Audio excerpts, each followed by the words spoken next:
पहली वीडियो पर आपका बहुत बहुत स्वागत है। आज हम लोग इस वीडियो में पढ़ेंगे इंग्लिश। इंग्लिश इसलिए पढ़ना हमको है क्योंकि एक कहावत है, आपको जाननी चाहिए। English is the window of world. English is the window of world. English जो है दुनिया का प्रवेश द्वार है। एकमात्र अंग्रेजी भाषा ही ऐसी भाषा है जो आपको दुनिया के हर कोने में मिल जाएगी, हर कोने में मिल जाएगी, बराबर है। और अंग्रेजी भाषा ही एक ऐसी भाषा है जो आपको घर से बाहर निकलने के बाद में फ्रस्ट्रेटेड नहीं होने देती है, आपको झेपने नहीं देती है, आपको अपनी नजरें झुकानी नहीं पड़ती हैं। मैं ये नहीं कह रहा हूं अपनी भाषा छोड़ दें या अन्य भाषाएं कम इंपॉर्टेंट है, ऐसा नहीं है, बल्कि सिर्फ इतना कहता हूं, मैं उस कथन की सत्यता को साबित करना चाहता हूं जिसमें लिखा गया है English is the window of world.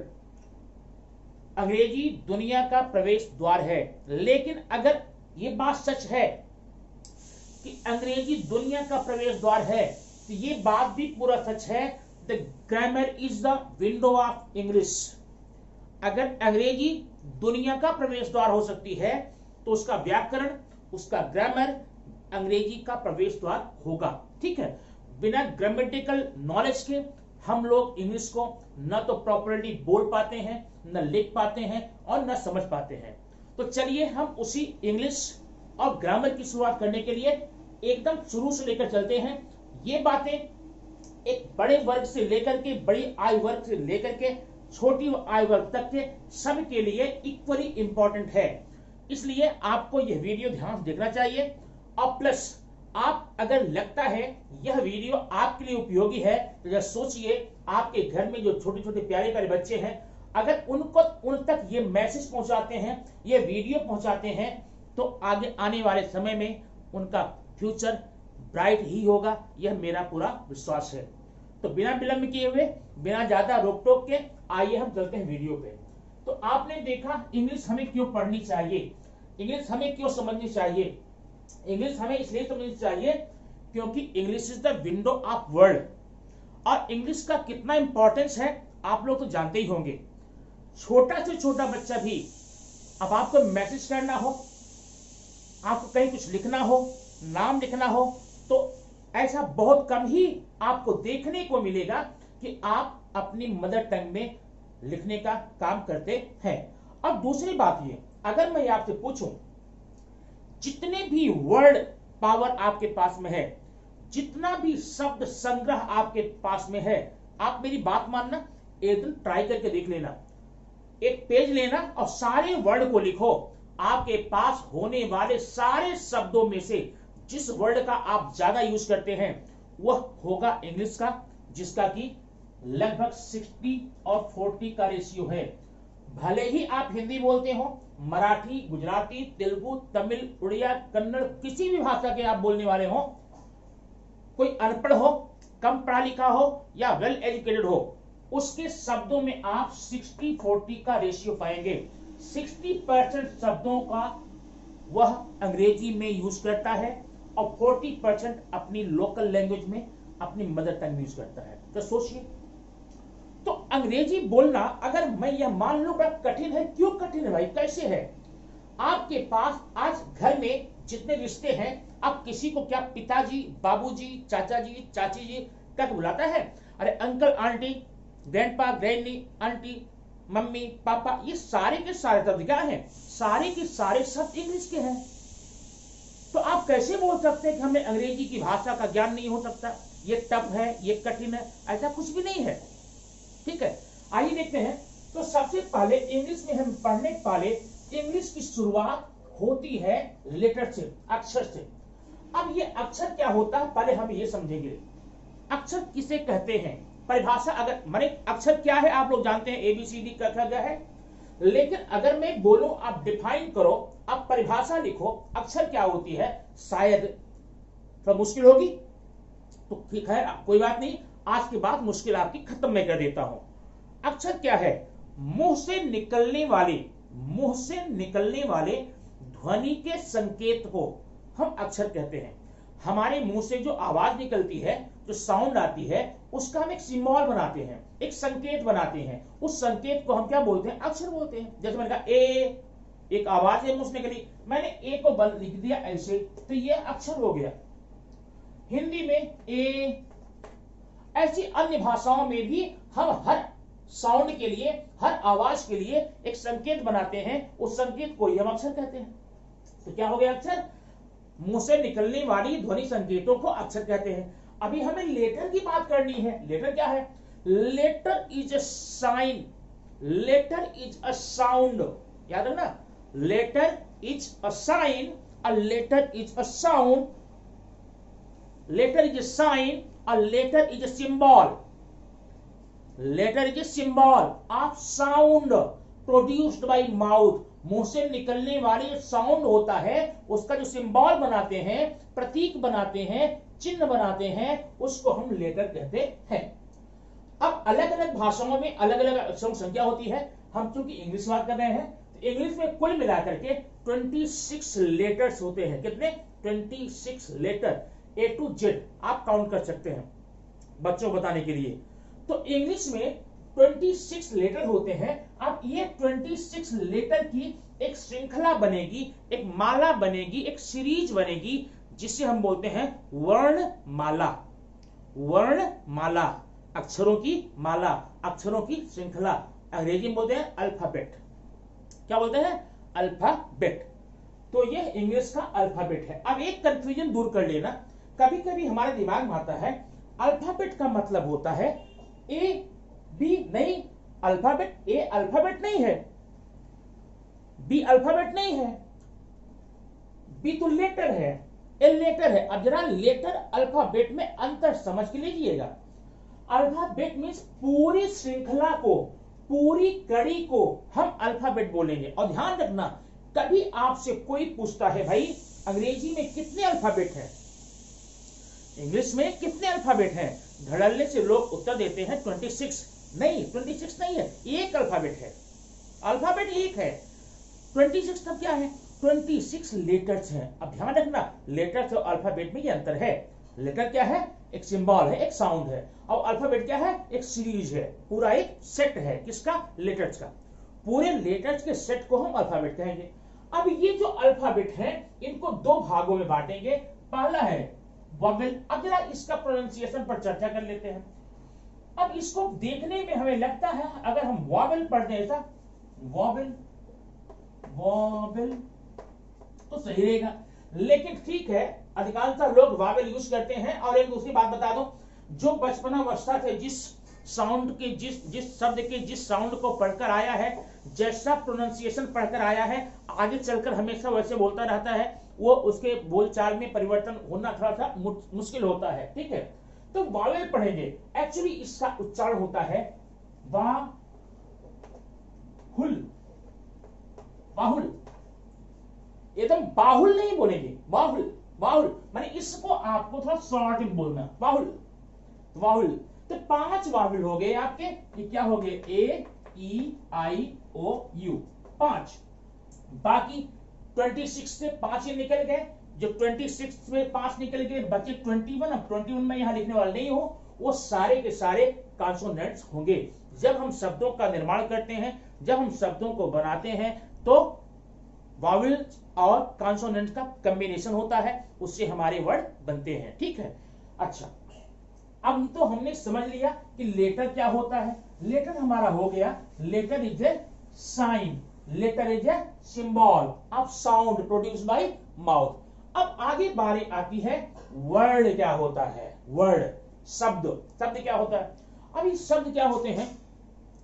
अक्षरों के सार्थक समूह को, अक्षरों के सार्थक समूह को शब्द कहते हैं। A meaningful group, a meaningful group of letters is called word। अभी जैसे मैंने यहां बना दिया, यह है MAT और एक में बना AMT। ध्यान देना, ये भी ग्रुप है, ये भी ग्रुप है, ये भी ग्रुप ऑफ लेटर्स है, ये भी ग्रुप ऑफ लेटर्स है।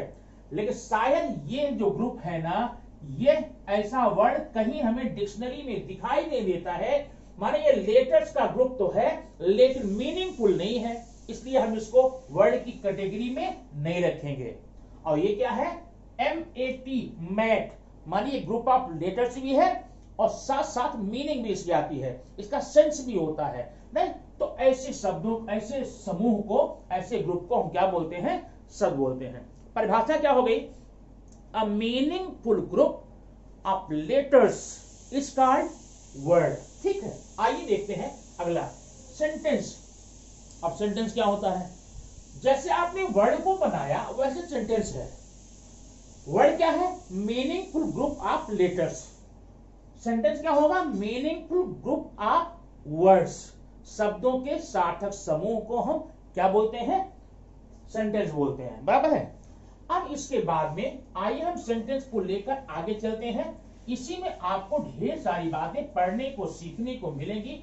आप अगर निरंतर इनका ये वीडियो देखते जाते हैं, आपके इंग्लिश के ज्ञान में बढ़ोतरी होगी और आपके घर में आप बच्चों को भी सपोर्ट कर सकेंगे, उनको भी इंग्लिश संबंधी कोई समस्या नहीं आने पाएगी। अब देखो, type of word, type of sentences, type of sentences. Number 1, अब जरा आपको ध्यान देखें क्योंकि आगे हर टॉपिक में, हर ग्रामर में इसका मिलता रहेगा। अगला है पहला है असर्टिव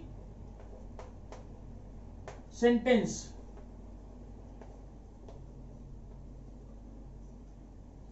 असर्टिव सेंटेंस, इसको हम ना, असर्टिव सेंटेंस को हम कैसे पहचानेंगे तो हम बाद में देखते हैं, ठीक है। अच्छा, दूसरा है इंटेरोगेटिव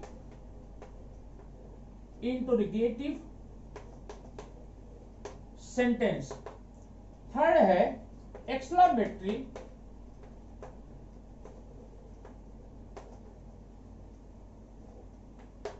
चौथा है इंपरेटिव, अब पांचवा और आखिरी है ऑप्टेटिव। ध्यान ही देना, ज्यादा करके यह आपको ये 4 प्रकार ही दिखाई देते हैं, लेकिन चौथा क्यों नहीं दिखाई देगा, आप यहां सीख लीजिए। 5 प्रकार हो गए आपके। अब देखिए, पहले हम पढ़ेंगे असर्टिव क्या होता है। हाँ, एक बात और ध्यान, असर्टिव को स्टेटमेंट भी बोलते हैं। असर्टिव को स्टेटमेंट एक नाम और है। अब मैं एक एक करके यहां पहचान बताता हूं आपको, बहुत सिंपल है। पहली बात तो आप इसकी पहचान को देखकर कंफर्म कर लीजिए, क्योंकि बच्चों को कभी कभी एग्जाम में आता है identify the type of sentence, sentence के प्रकार बताइए। तो इन्हीं 5 प्रकार में से आपको एक प्रकार का नाम लिखना पड़ता है। अब वो नाम लिखना उनके लिए कितना मुश्किल होता है, लेकिन ये देखकर आप कंफर्म हो जाएंगे, ये तो बड़ा सिंपल है, बहुत सिंपल है। देखना, पहले असर्टिव नेम देखना, अगर जिस सेंटेंस के स्टार्टिंग में सब्जेक्ट हो, याद रखना सब्जेक्ट मतलब राम, श्याम, मोहन, सीता, मीता, गीता, ही, यू, आई, ऐसा, और लास्ट में फुल स्टॉप हो, बीच में क्या है ये मत देखना। स्टार्टिंग में सब्जेक्ट है, लास्ट में फुल स्टॉप है, उसको श्योर एंड सर्टेन बोलना, भाई देखो ये तो असर्टिव सेंटेंस ही होगा और 100% होगा। ये पहचान जरूरी इसलिए है, कभी कभी आपको एस्नोटाइप टू असर्टिव बनाने को आता है, इंपरेटिव टू असर्टिव बनाने को आता है, WS टाइप क्वेश्चन को असर्टिव बनाने को आता है। जब हमारे दिमाग में बात रहेगी भाई असर्टिव की रचना कैसी होती है, असर्टिव का स्ट्रक्चर कैसा होता है, दिमाग में आया ऐसे सारे सेंटेंस जिसके स्टार्टिंग में सब्जेक्ट हो और लास्ट में फुल स्टॉप हो, वो असर्टिव हो जाएगा। हाँ, तो वैसा हम करने का प्रयास करेंगे, स्टार्टिंग सब्जेक्ट लाएंगे, लास्ट फुल स्टॉप कर देंगे। वो कैसे करेंगे हम, वो भी ग्रामर के अगले पॉइंट में देखेंगे, अब याद करेंगे। नेक्स्ट, दूसरा है इंट्रोगेटिव, प्रश्न।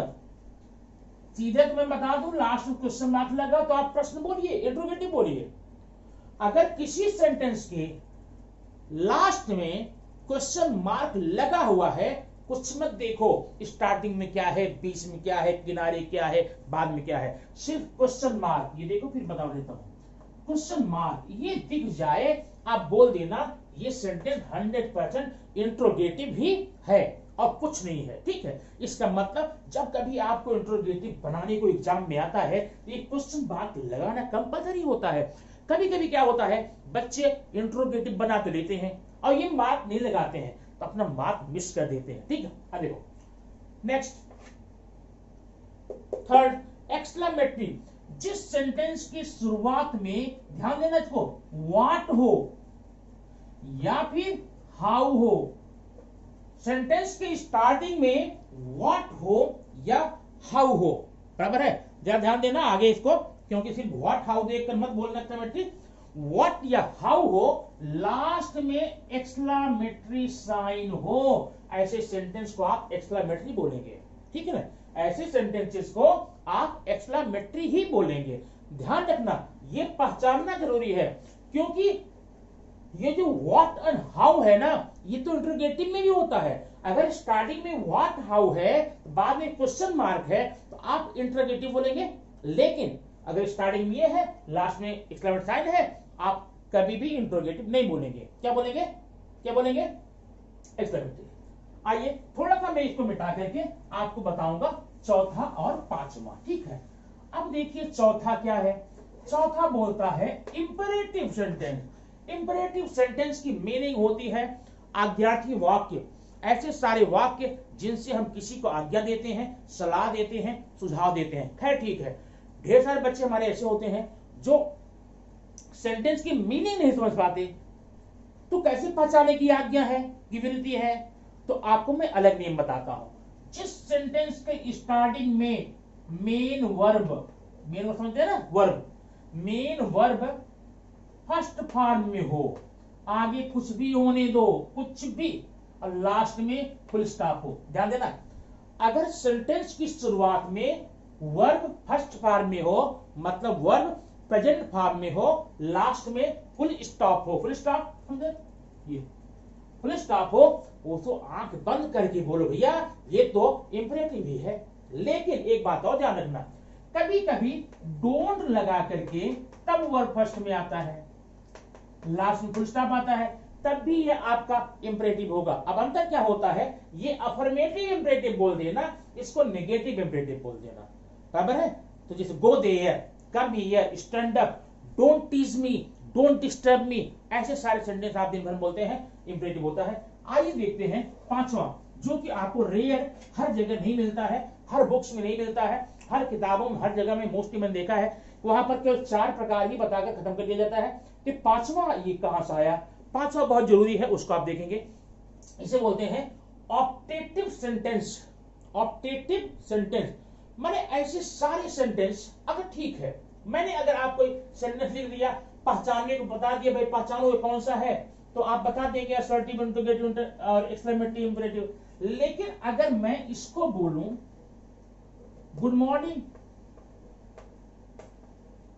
अब बताओ, अगर मैं इसको असर्टिव बोलना चाहूं तो असर्टिव के स्टार्टिंग में सब्जेक्ट होना जरूरी है। ये तो सब्जेक्ट थोड़े है, गुड मतलब असर्टिव नहीं है।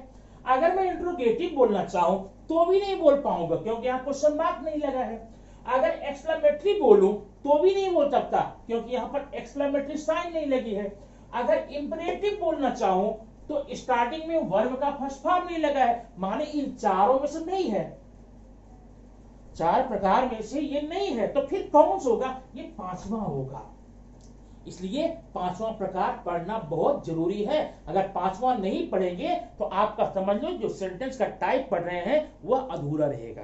ओके, तो ये हो गया ऑप्टेटिव, माने ऐसे सारे सेंटेंस जिससे हम किसी को ब्लेस करते हैं, विश करते हैं, ग्रीट करते हैं, कर्स करते हैं, अभिवादन हाय हेलो बोलते हैं, वो सारे के सारे आपके ऑप्टेटिव में आएंगे। गुड मॉर्निंग, गुड इवनिंग आप जानते हैं, happy birthday to you, happy Holi, happy Diwali, happy Dussehra, नहीं hi, good day, good morning, ऐसे सारे सेंटेंसेस को आप ऑप्टेटिव में करके समझेंगे। अब इसके बाद की बातें मैं आपको अगले वीडियो में बताऊंगा, जहां पर कि आपको कुछ असर्टिव, एक्सक्लेमेटरी बनाने के नियम होंगे, आप वहां पर ध्यान समझेंगे। लेकिन ध्यान रखना, उसके पहले ही जो 5 प्रकार बताए गए हैं अपने पास, अपने दिमाग में रख लेना, ताकि आगे आते समय जब इनकी चर्चा होगी तो आपको बुक खोल करके देखने की जरूरत न पड़े, तभी आपको आगे समझ में आएगा। और ध्यान रखना, इंग्लिश के जितने भी ग्रामेटिकल नियम होंगे उसमें मेरे सारे अपने नियम होते हैं। वो सबसे शॉर्ट नियम, सबसे छोटा नियम, एक्यूरेट नियम आपको ग्रामर का यहाँ बताया जाएगा। आपका ग्रामर बड़ा आसान हो जाएगा, आपको आएगा, आसानी से आएगा। लेकिन वीडियो को कंटिन्यू देखते रहिए। और अगर आपको वीडियो अच्छी लगी तो आप प्लीज सब्सक्राइब कीजिए, बेल आइकन दबाइए और लाइक करके कमेंट जरूर दीजिए। फिर मिलेंगे अगले वीडियो में आपके कमेंट के